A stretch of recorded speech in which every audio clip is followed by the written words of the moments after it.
I'm standing here in front of our century farmhouse that was built in 1915 here in the foothills of Oro Mountain in Horseshoe Valley, Ontario, Canada. We bought this property 3.5 years ago now, and we've been transforming this entire 90-acre property into a farm stay and experience. Now, not everybody even knows what a farm stay is exactly. So I thought today would be a perfect opportunity to explain what it is we're trying to build here and go into some of the finer details about our 90 acres and what makes this an incredible, paradisical, tranquil property to actually attempt to do this on. Hey guys, coming out?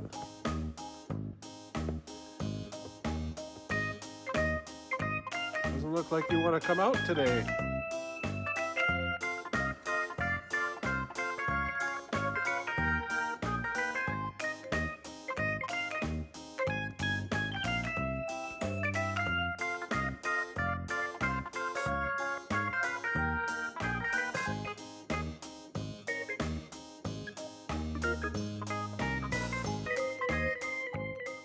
Altogether, our property is 90 acres and it comes equipped with a 108-year-old farmhouse, 40 acres of hay fields, 15 acres of hardwood bush, an old antique barn, and over the past 3 years, I've built myself a few animal structures to house some of the farm animals. The Chateau du Poulet chicken house, the Ducky Bunky, which houses our laying flock of ducks, which normally free range in the orchard for us, which it's winter now, so we're not doing that. And we got the bunny barn and the rabbitat, which is an all-natural colony-style rabbit raising center. A security booth for our guard geese that watch over the chickens while they're free ranging in the chicken yard. And of course, I built this catio to protect our barn cats at night. And I have this old workshop, which I've been in the process of transforming it into the ultimate cat cave paradisical playhouse in there. We're probably the only farm in the world that has a vintage style caboose for their guard geese that guard the ducks while they free range in this mini orchard. Now, I've built all these animal structures to be as interactive as possible to the guests who stay at the farmhouse. We have a whole crew of barn cats here on the farm. I call them the Claw Crew.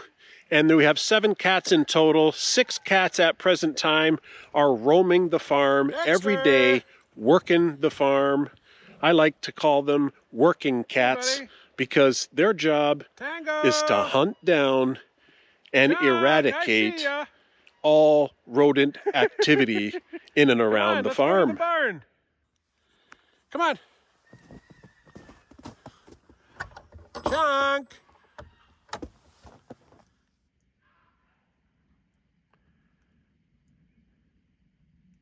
Here you go, Chunk. You gonna find that mouse for me?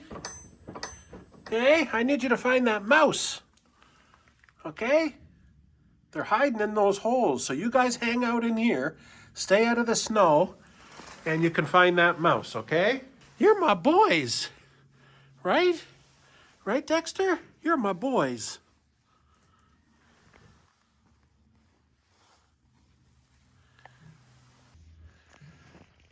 Billy, you sleeping? Billy, you don't want breakfast? Billy! Hey, Molly. How are ya? I didn't see you out there. Where were ya? Bobby! How you doing, buddy? You okay?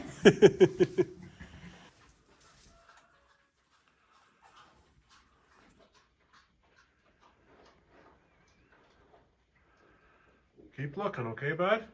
Here you go, bud. I'll get you some water in a minute, okay? You too, Chunk, okay? You keep looking. Where are you going?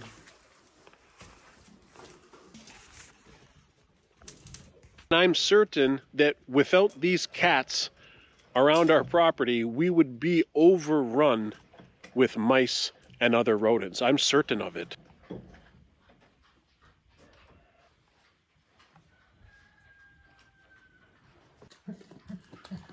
A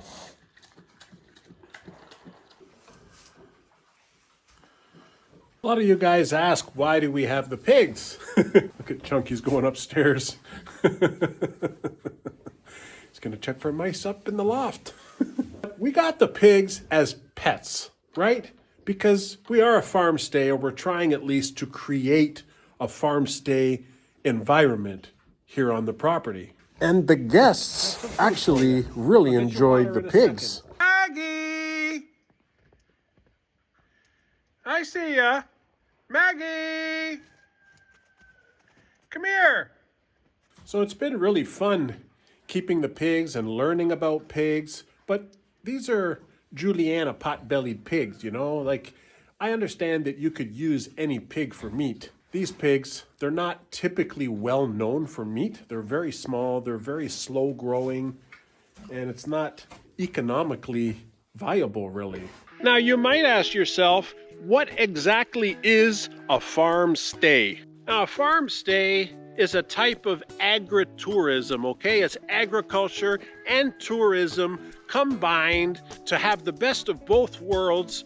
We have 90 acres, we have a farmhouse, we rent the farmhouse out to people, to families, and they have an incredible agricultural small farm experience. It may in fact be a bucket list item for some people. Now, as many of you viewers might think, it's probably impossible for smaller type farms to actually earn a living running their small farm, whatever that may be, you know, growing some small amount of crops, raising some small amount of animals for meat, you know, having a farmer's market, having a farm stand out by the road. And these are all things that a small farm, family farm can do to earn a living.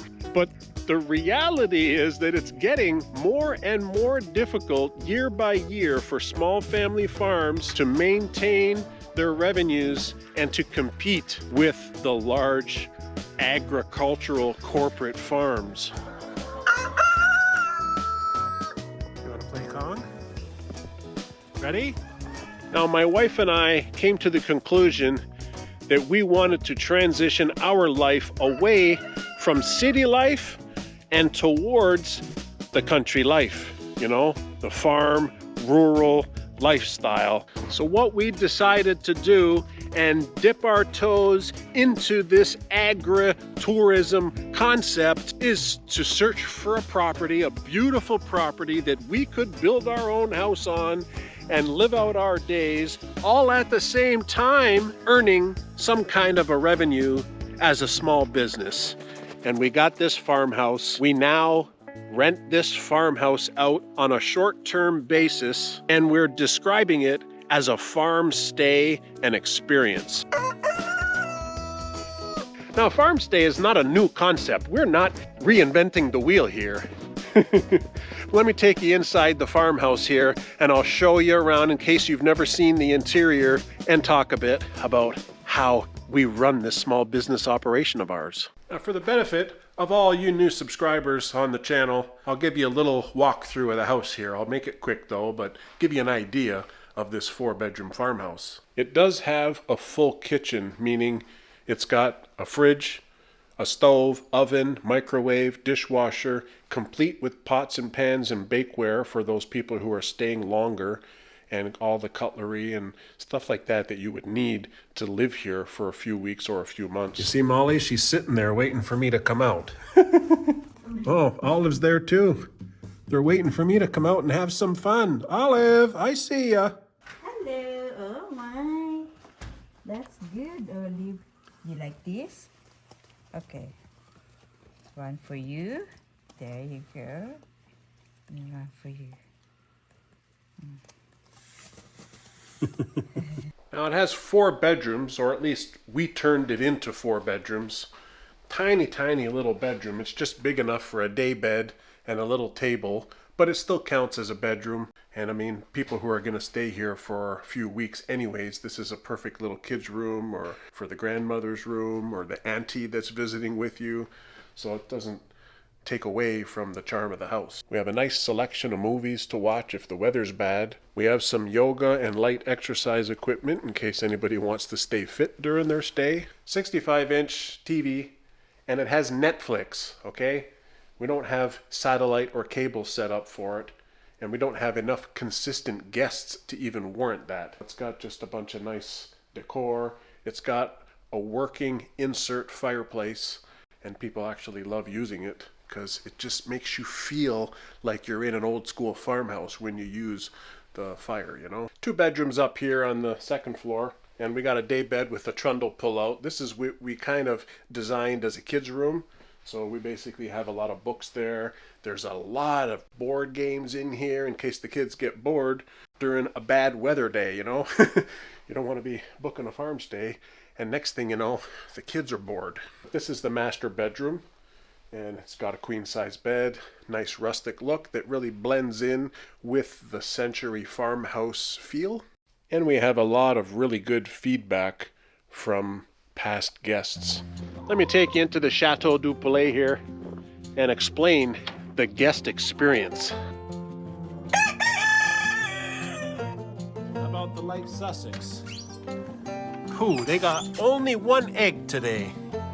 Just 1 egg, but it's a beautiful egg. So we have a lot of stuff going on here in the chicken house. To further explain my thought process about building structures as interactive as possible, Big Red, you can see this open area where I'm walking around right now. This is my area to feed and deal with all the animals, but it's also the area that all of the guests can come in, walk around, look at the animals, experience the natural sounds that the chickens and roosters make. This is Big Red right here, our Rhode Island red rooster, and he's taking a little bit of a time out in this section here away from his coop because I need to give him time for his tail feathers to heal.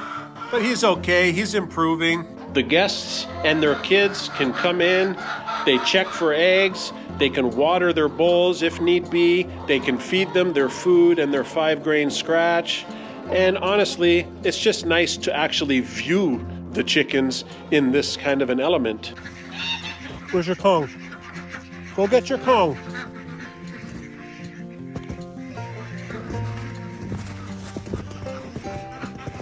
Good girl. That's it. Good girl. Now, I pride myself coming in here, talking with the kids, talking with the parents, give them the once-over and a whole slew of information about chickens and roosters. I'll go in and pick up a rooster like my buddy Big Red. He can be my model for today. And I'll pick him up and I'll show him to the kids. And we'll talk about all the different parts of the rooster and the comb and the wattle and the function of this temperature regulating thing that most people don't even know what this is. But I'm just trying to provide these families information. But, you know, he's very cool. It's very important to have calm roosters, so I've been working with them since chickhood. And sometimes the kids themselves will actually want to hold and pet them. So it's a really fun and family-oriented experience. You know, I explained the different types of feed that we have for the birds. A lot of the young kids like coming in and actually feeding the chicken some of their old bread. And I tell them it's okay, it's only good for the chickens not to do that with our ducks. But they get a real kick out of it. It's really fun for them. This is our new barred rock flock. And they've been slowly training to lay eggs here, but they haven't done it yet. They keep laying them down there. So it looks like they have 3 eggs today. Beautiful eggs. Beautiful eggs. This is our black leghorn flock. That handsome fella right there is Elvis Presley, and he does a great job of taking care of his hens. That's not a bad egg haul today for the winter. Whenever we have a guest staying, I always give them a small basket of 6 or 8 eggs, something like that. But we also offer them for sale over the course of their stay, and or if they want some to take home. We only sell them for $5 a dozen, so that's a pretty good price for pure organic Canadian small farm eggs. One thing we're constantly thinking about though with this farm stay ecotourism business of ours is that this one house for rent, it's not sustainable long term to maintain all the expenses on the farm. So I'm fully aware we need to further develop the property, not just the farm area here, but the entire property. We have 90 acres here, and I have this vision, long-term vision, mind you, of having like, cabins up in the woods, just like off-grid type cabin, maybe with some solar or something. I don't know. I haven't figured it all out yet. I was thinking of a sugar shack up there. I was thinking of a tree house up there. Like, I thought that would be cool. I have no idea if anything like that is possible. If I could do it myself, I don't know. But it's something that's always going across my mind. I think we're still keeping the pricing fairly low on this short-term rental. We charge $350 per night on Sunday to Thursday, and then Friday and Saturday, because those are the two busiest days, we charge $450 a night. There's Olive waiting for me. And there's Molly waiting for my darling. You waiting for Mama? I know you want snacks. Mama always has snacks, eh? That's because my darling's in the house cleaning up.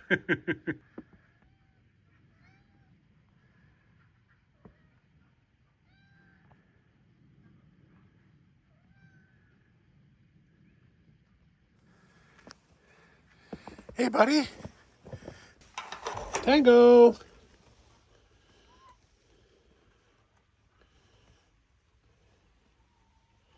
Where's your brother? Chunk! Come here, bud. Let's go. Chunk! I see ya. Come on, buddy. Why are you stopping? But what we learned when we first started this is that you have to have a 2-night minimum. It absolutely doesn't make any sense for somebody to come here, stay for 1 night. Basically, we make $350. Well, actually, it's not $350 because we pay 3% to Airbnb, which is the app that we're using to book these days. I don't know what that looks like long term, but for now, Airbnb is fairly easy and straightforward. Fuzzy, I'm trying to train Bubbles. Good girl, Bubbles. Yes. Yes. Bubbles. Yes. Yeah, so back when we first started this back in 2020, for the first few months, we were charging $250, I think it was, $250 a night, and we didn't have any minimum booking, we just had single nights.